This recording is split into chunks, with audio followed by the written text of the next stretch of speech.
Bonjour à toutes et à tous et bienvenue sur cette nouvelle vidéo du calendrier de l'Avent 2021. Et aujourd'hui, comme chaque jour, on va répondre à une nouvelle question. Comme vous le voyez, on est nombreux pour répondre à cette question. À nous tous, on va peut-être avoir la réponse. Aujourd'hui, la question qui nous a été posée, c'est est-ce qu'on est obligé de faire de la photographie de mariage ou de famille pour pouvoir vivre de la photo? Donc notamment, la personne se posait la question parce qu'elle fait un peu d'anxiété sociale et donc elle se demandait si on était obligé de devoir prendre des gens en photo pour être photographe pro et vivre de sa passion. Et je pense personnellement que la réponse est non et qu'il y a plein d'autres types de photographie qui existent. Et on va voir ça tout de suite.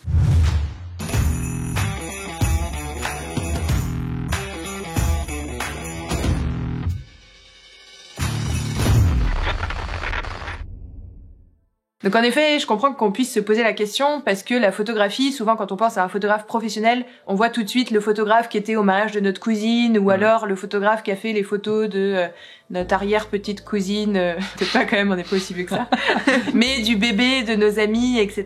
Et c'est vrai que c'est donc tout ça, on peut regrouper ça sous la photographie dite sociale. C'est en gros tout ce qui consiste à faire donc la photo de particuliers, de gens, des portraits, que ce soit dans le cadre d'un mariage, d'un baptême, d'une naissance, d'un anniversaire, la photo boudoir, etc.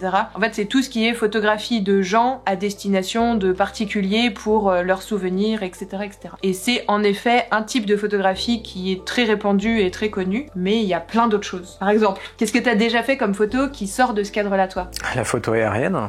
Par exemple? Tout simplement. Animalière, parce qu'elle permet de nous mettre un peu dans son petit monde, en fait. Hein. Pas besoin d'avoir des gens pour apparaître dessus, donc ça permet un peu d'être solitaire et de se faire plaisir, vendre ses prestats, ses créations. Donc en effet, dans ce cadre-là, ça va plus être des photographies d'art. Donc en tant qu'artiste-auteur, souvent, où les personnes vont faire vraiment la photo qu'ils veulent, de l'animal qu'ils veulent, ou du paysage dans le cadre de l'aérien, des choses comme ça, pour après vendre des tirages d'art, des choses comme ça. Oui, tout à fait. Ouais.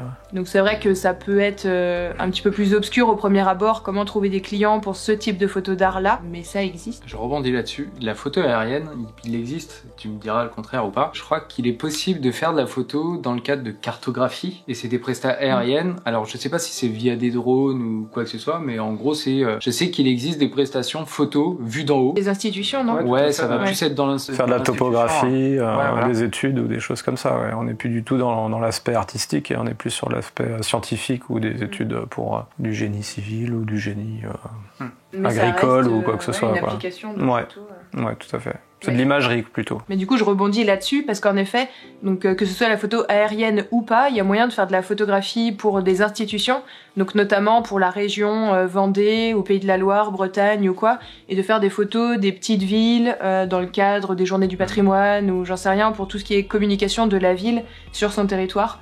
Donc ou des agriculteurs qui travaillent dans la ville ou les paysages, plein de choses en fait, de la campagne.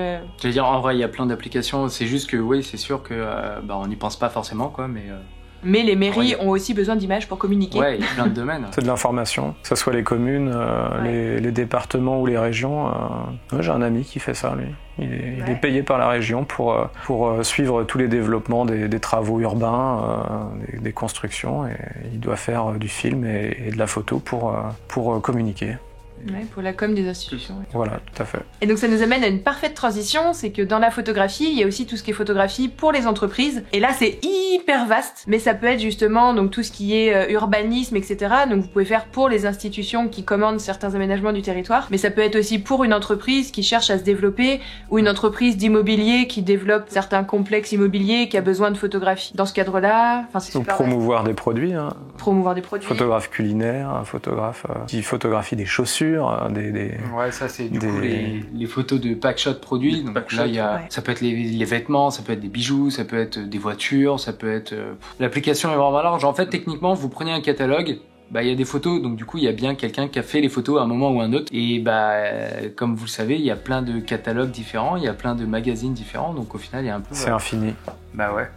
Donc le packshot produit, mais dans l'entreprise, il n'y a pas que ça, il y a aussi, donc on a parlé un peu vite fait de tout ce qui est immobilier, et d'ailleurs ça vaut aussi pour tout ce qui est Airbnb, etc., des des entreprises même indépendantes aussi qui cherchent à montrer leur lieu, chambres d'hôtes, hôtels.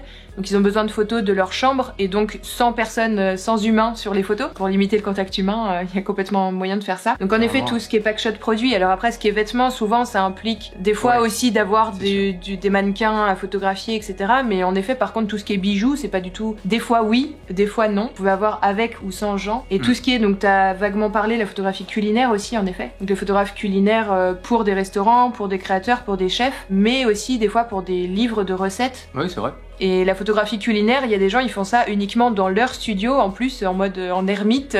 En gros, ils ont une commande d'un livre de recettes pour être illustré, et la personne, elle a les recettes, elle les fait, et elle les photographie chez elle dans son studio, et elle envoie après pour des magazines, ou pour des livres, ou pour des créateurs indépendants qui savent faire une bonne cuisine, mais qui savent pas forcément mettre en valeur leurs plats, et ce genre de choses aussi. Qu'est-ce qu'il y a d'autre? Entreprise, il y a les reportages un peu comme t'as fait, reportages artisans. Ça implique des gens, un peu. Ça implique des gens, ouais. Donc...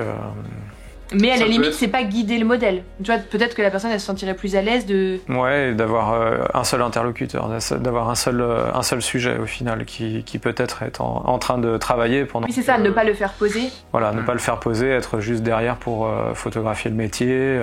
Avec une approche reportage, du coup. Il y a des photos d'entreprise aussi qui nécessitent pas forcément d'avoir des modèles humains. Ça peut être tout simplement photographier des bâtis, des structures, qui permettent de fabriquer. Les usines, par exemple. Les usines, ouais. Pour la com interne ou externe, d'ailleurs, tout ce qui est backstage d'entreprise, des bateaux, des voitures, enfin, tout ce qui est véhicule, en fait, aussi. Après, si la personne, elle est pas à l'aise pour interagir avec ses modèles, mais que dans l'absolu, ça la dérange pas qu'il y ait des gens sur les photos, ça peut être tout ce qui est photographie de spectacle aussi. Où là, il n'y a pas du tout de question de comment guider son modèle, comment le mettre à l'aise et tout pour les photos. Il n'y a même pas à parler au modèle. Juste, du coup, les gens, ils font leur spectacle et la personne, elle est là. Photographie de concert, photographie de spectacle pour des magazines.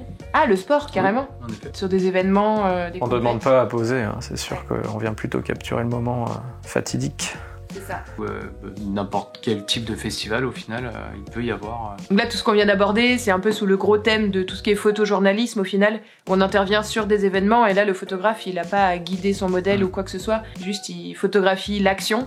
Et ce qui se passe. La photojournalisme aussi, d'ailleurs, c'est pas forcément que sur des événements comme ça peut être aussi en manifestation ou lors d'événements moins officiels aussi, ça peut être sur une éruption volcanique ou n'importe quel... Le chat qui fait du bruit avec ses croquettes. Sur n'importe quel événement qui se passe, que ce soit organisé ou pas, pour après vendre les photos à la presse. Donc ouais, tout ce qui est photoreportage, photojournalisme... Parce qu'après, c'est pareil, au final, je suis sûr que t'as des photographes qui font des photos, par exemple, sur les sites archéologiques. Mais du coup, c'est un peu du photojournalisme. Ou en criminologie. Mon papy, il m'a dit qu'il y avait un photographe sur les scènes de crime. Bah, c'est vrai. Ouais, on voit ça dans les séries, mais mon papy était commissaire et du coup, il disait qu'il y avait un photographe qui venait et qui faisait les photos à chaque fois pour immortaliser la scène. En vrai, franchement, enfin, c'est des choses où nous, on fait pas ça. Donc je pense qu'on a déjà listé plein de choses ici. Alors on a vraiment survolé les thèmes. Hein. Après, pour chaque idée, n'hésitez pas à aller vous renseigner plus en détail.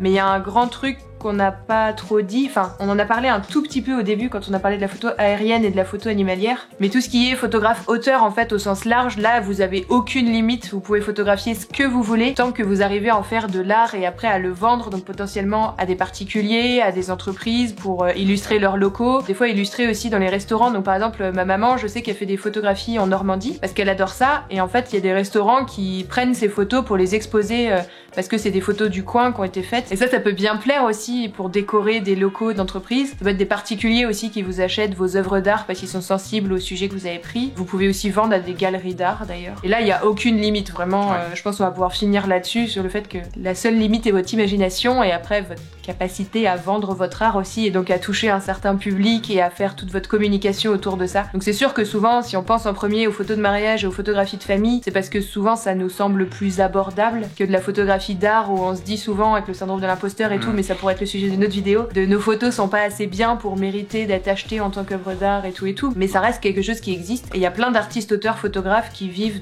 de ça en fait.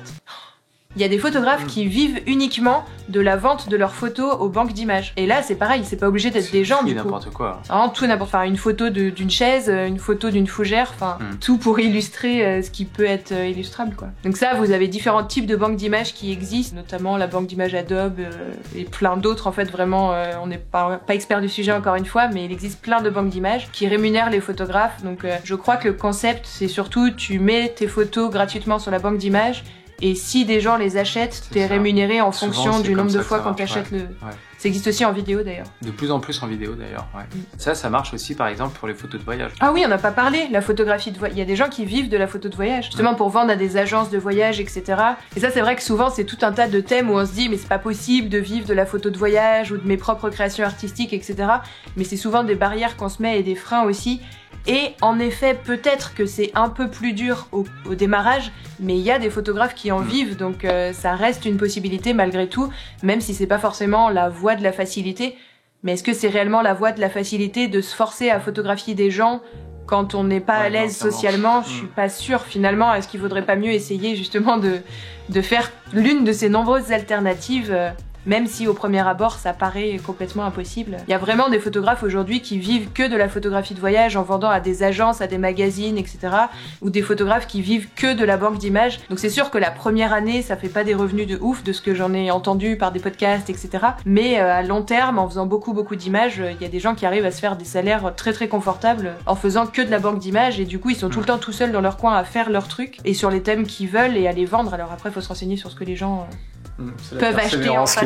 C'est la persévérance qui finit par payer, quoi. Et après, bien évidemment, selon le type de photographie que vous allez choisir, vous allez devoir mettre une stratégie différente en place pour réussir justement à en tirer un revenu suffisant pour vos besoins, mais... Il faut trouver sa voie. Donc on espère qu'au travers de cette petite vidéo, on vous aura fait un très très vague aperçu complètement désorganisé de ce qui existe en photographie en dehors de la photographie dite sociale, que ça vous aura peut-être donné quelques idées. N'hésitez pas, si vous avez plein d'autres idées qu'on aurait oubliées, à le dire en commentaire. Je suis sûre que c'est tellement vaste ce sujet que vous allez avoir encore plein de trucs à suggérer. Donc merci à toutes et à tous d'avoir regardé cette vidéo. Merci à Julien de nous avoir accompagnés pour ce deuxième tournage qu'on a fait dans la foulée de la vidéo qui est sortie il y a quelques jours normalement, si tout va bien.